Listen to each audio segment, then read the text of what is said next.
छुपेगा। भगवान की दृष्टि गई सती पर। भगवान को लगा मैं इनको क्या कहूं, बातचीत करना है तो कुछ संबोधन तो करना पड़ता है, क्या संबोधन करूं? सीता कहूं तो मूल में ये सती है, अगर सती कहता हूं तो वेश सीता का ले रखा। अब मैं इन्हें कहूं क्या, सती कहूं या सीता कहूं? सरकार ने बीच का रास्ता निकाल लिया। मर्यादा पुरुषोत्तम है, मर्यादा वाला रास्ता निकाल लिया प्रभु ने। न सीता कहा न सती कहा, तो दोनों हाथ जोड़े। विनम्र कितने हैं, जो अपमान करने आया है उसको सम्मान दे रहे हैं भगवान श्री राम। यही तो उनकी महानता है। अपमान जो करने आया उसे सम्मान दे रहे हैं, ये हैं श्री राम। दोनों हाथ जोड़ा और सर झुकाया। सादर अभिवादन, बड़ी प्यारी पंक्तियां, हो सके तो गाइएगा, थोड़ा हल्का रखिएगा। सादर अभिवादन करता है ये दशरथ नंदन राम तुम्हें। सादर अभिवादन करता है ये दशरथ नंदन राम तुम्हें। सादर अभिवादन करता दशरथ नंदन राम तुम्हें। सादर अभिवादन करता है ये दशरथ नंदन राम तुम्हें। हे जगत पूजनीया जननी,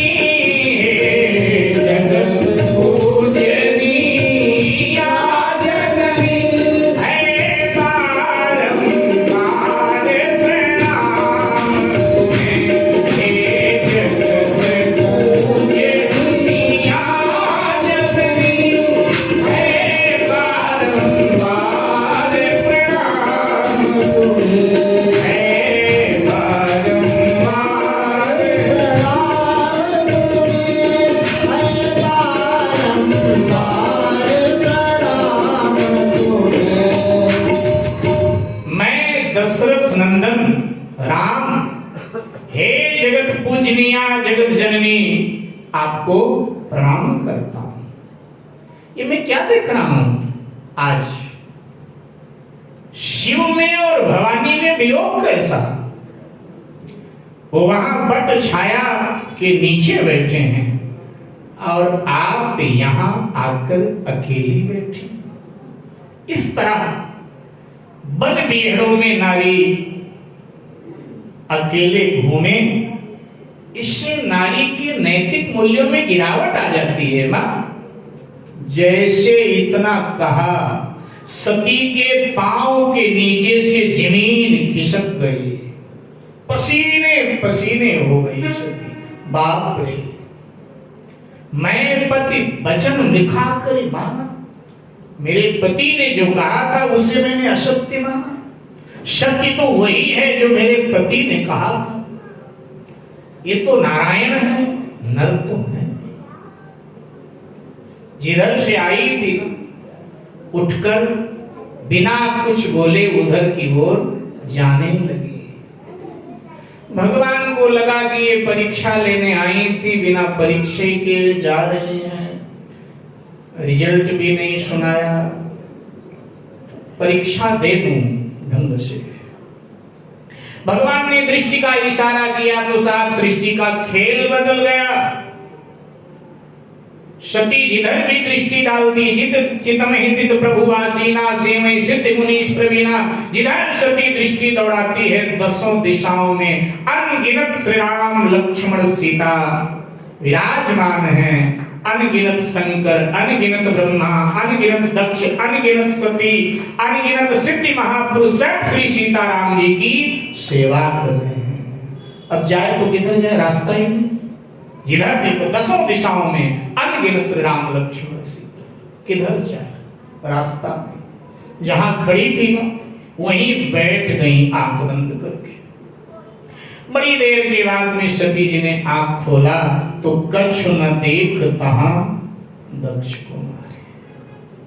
अब कुछ नहीं वहां, उठकर चल पड़ी ये सोचती हुई कि वो पूछेंगे तो मैं इनको क्या जवाब दूंगी। जाते ही पूछेंगे ना कि किस तरह से परीक्षा लिया, मैं क्या बोलूंगी। संताप से हृदय भरा हुआ है।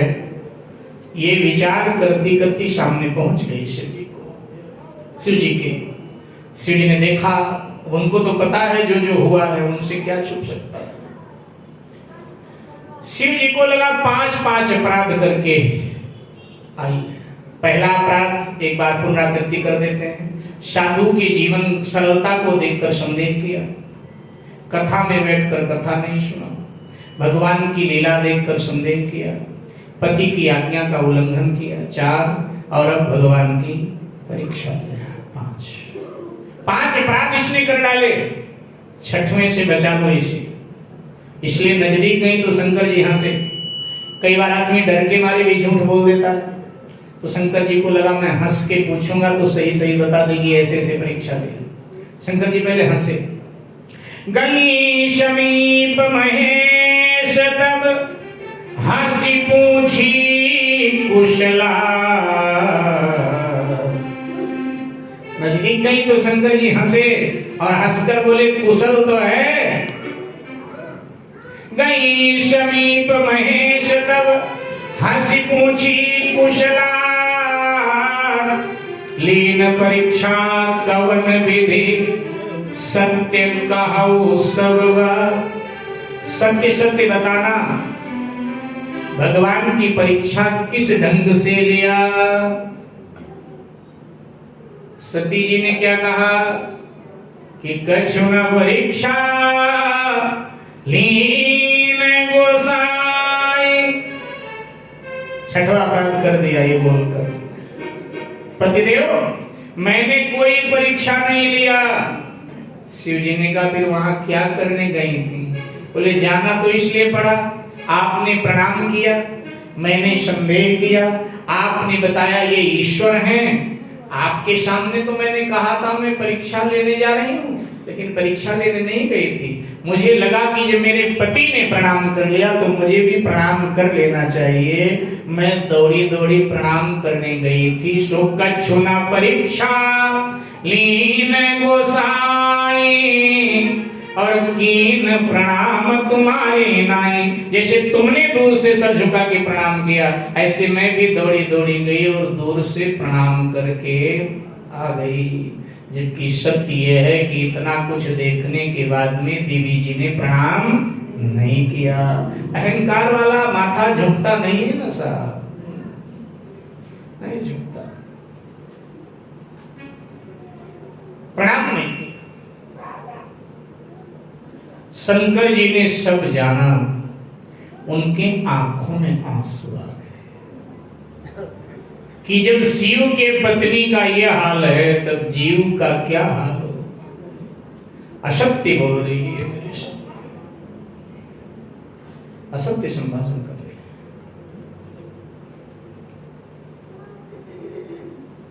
है। रामायण के लंका कांड में एक पंक्ति आती है, वो पंक्ति आप सबको याद होगी। रामायण के लंका कांड में एक पंक्ति आती है, सुनाओ या रहने दें, बुरा मत मानिएगा कोई। मैं नहीं दे रहा हूँ, रामायण के लंका कांड में लिखी हुई है। अच्छा, बोला किसके द्वारा गया है? रावण के द्वारा मंदोदरी के सामने बोला गया। रावण मंदोदरी को बोल रहा है कि नारी स्वभाव सत्य कवि काहि। क्या भाई रावण कह रहा है, अवगुण 8 सदा उर रही। रावण मंदोदरी से कहता है कवियों ने तुम लोगों का स्वभाव ठीक कहा। मंदोदरी ने कहा क्या ठीक कहा है? रावण ने कहा कवि लोग कहते हैं कि नारी में हमेशा कितने अवगुण रहते हैं? 8 रहते हैं। लेकिन आप सब चिंता न करें, रावण नायक नहीं है, रावण खलनायक है। नायक की बात मानी जाती है, खलनायक की नहीं मानी जाती। राम जी कहते तो हम मानते, बात सत्य। कह कौन रहा है? रावण कह रहा है। रावण की बात हम क्यों मानेंगे?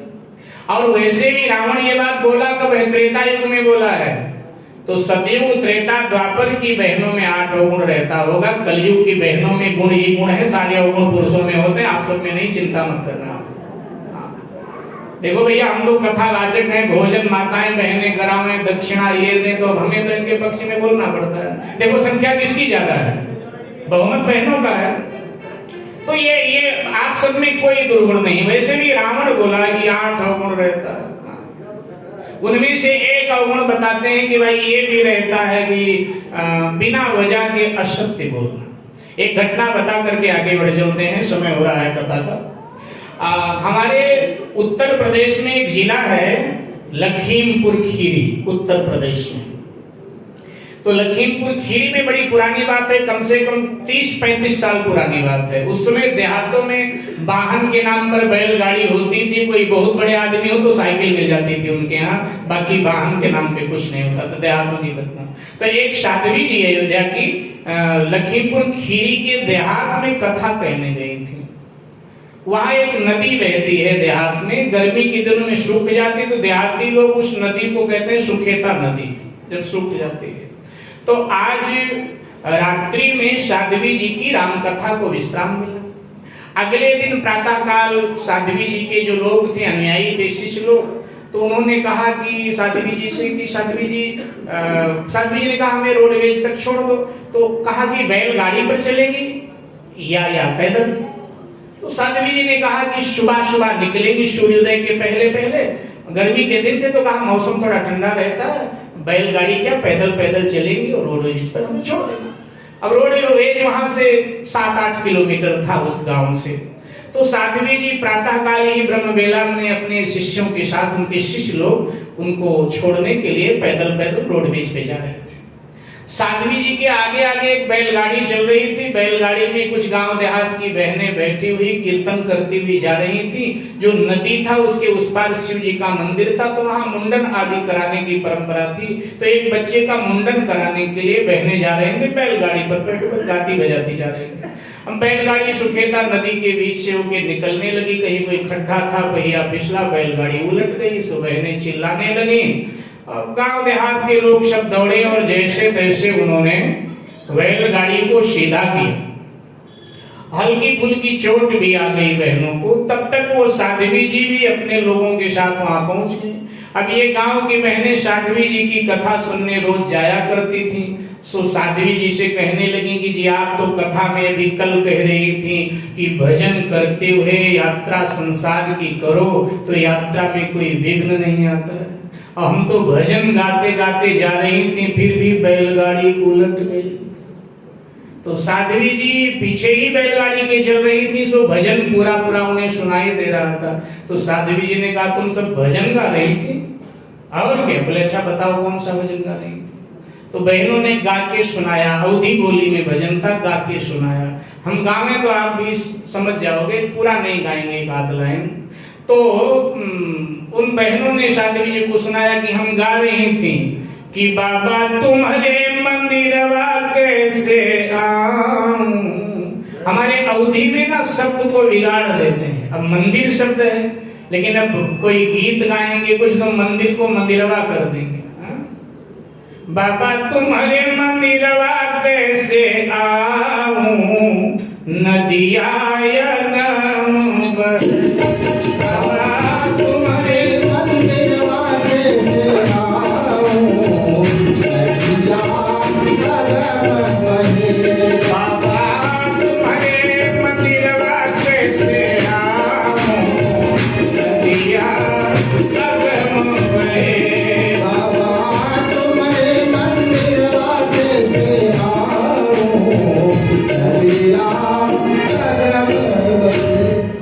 माने हे भोलेनाथ में हम आपके मंदिर में कैसे आए, क्योंकि नदिया में अथाह जल गया। तो साध्वी जी ने कहा भजन में भी झूठ बोलोगी तो बैलगाड़ी ही उल्टेगी। आप भोले बाबा से बिल्कुल सरेआम झूठ बोल रही हो।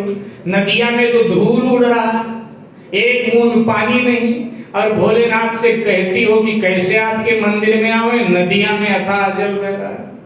तो भजन में तो कम से कम ऐसे ना बोलो। अब ये भजन मत गाना। बोले फिर क्या गाँव है? तो साध्वी जी ने कहा गाते हुए जाओ कि बाबा तुम्हारे मंदिर कैसे आऊं, बैलगाड़ी उलट गई। बाबा तुम्हारे मंदिर कैसे आऊं, बैलगाड़ी उलट गई। अच्छा, हमने यहाँ दिल्ली में, पंजाब में, इधर भी हमने सुना है कई बार ऐसे भजन यहाँ भी चलते हैं, खासकर नवरात्रि में। जो माता जी पानु चुनिया दी लोड़, जो माता जी पानु चुनिया दी लोड़, चुनिया चढ़ावनी हजार, माता जी मुख तेरी गलो मोरिया, चुनिया चढ़ावनी हजार, माता जी मुख तेरी। अब भरी नवरात्रि में जगदम्बा की ज्योति अखंड जल रही है और दावा कर रही है कि चुनियों की लोड़ है तो 1000 चढ़ाऊंगी, और चढ़ाती दोनों नवरात्रि में एक रुमाल भी नहीं। तो माता जी भी हंसती हैं सुनकर के, वाह भाई वाह, कहती 1000 चुनिया चढ़ाऊंगी और चढ़ाती तो रुमाल भी नहीं है। तो ऐसे भजन यहाँ भी चलते हैं। तो कई बार ऐसे न चाहते हुए भी निकल जाता है। तो शंकर जी ने ये सब देखा और निर्णय लिया कि सीता तो मेरी माँ है, मेरे आराध्य की पत्नी मेरी माँ है, मेरे माँ का इसने रूप बनाया, पति पत्नी जैसा इससे रिश्ता रखता हूँ तो भक्ति पथ बदनाम होगा, वैदिक मर्यादा नष्ट होगी। शिव जी के आंखों में आंसू आ गए और मानसिक संकल्प करके शिव जी ने सती का त्याग कर दिया। बोले नहीं, मन से। आगे क्या घटना घटित होती है इसकी विशद चर्चा दोपहर 2 बजे प्रारंभ करेंगे। आइए कुछ क्षण हरि नाम का आश्रय लेते हुए और विश्राम की ओर चलते हैं भाव श्रद्धा के साथ। जय जय श्री राधे, जय जय श्री राधे, जय जय